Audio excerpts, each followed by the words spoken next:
Hey, the idea of talking with your child about characters can be addressed through both thin questions like, who were the main characters? And thick questions, which is talking about the characters and the character traits. One of the things that we expect kids to be able to do is to be able to read a story and talk about how a character changed from the beginning of the story to the end of the story.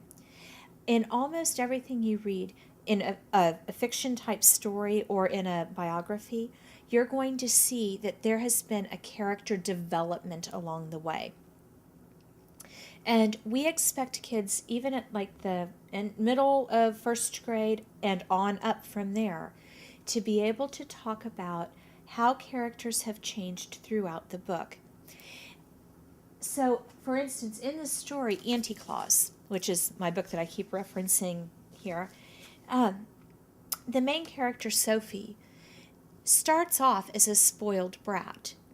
Through the course of the book, she learns some things, and at the end, she realizes that it is better to give than it is to receive.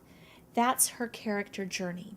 Because my student can talk to me about that, I know that I can then ask them questions about Sophie and how Sophie would react in different situations and why Sophie made some of the decisions that she did. So that character analysis component is really important. Again, you get to this with your kid by talking with them about the books that you're reading.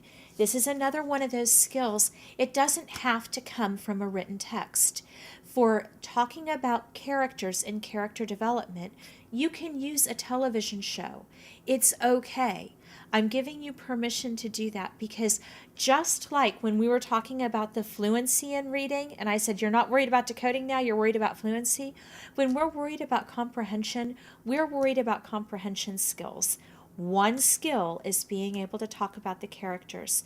They can be characters in books, they can be characters on a TV show, they could even be their selves.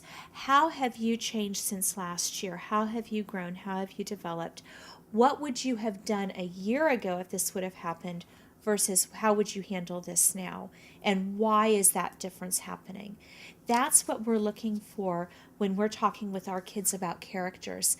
We talk about them in stories, but for practicing at home, it can come from any place.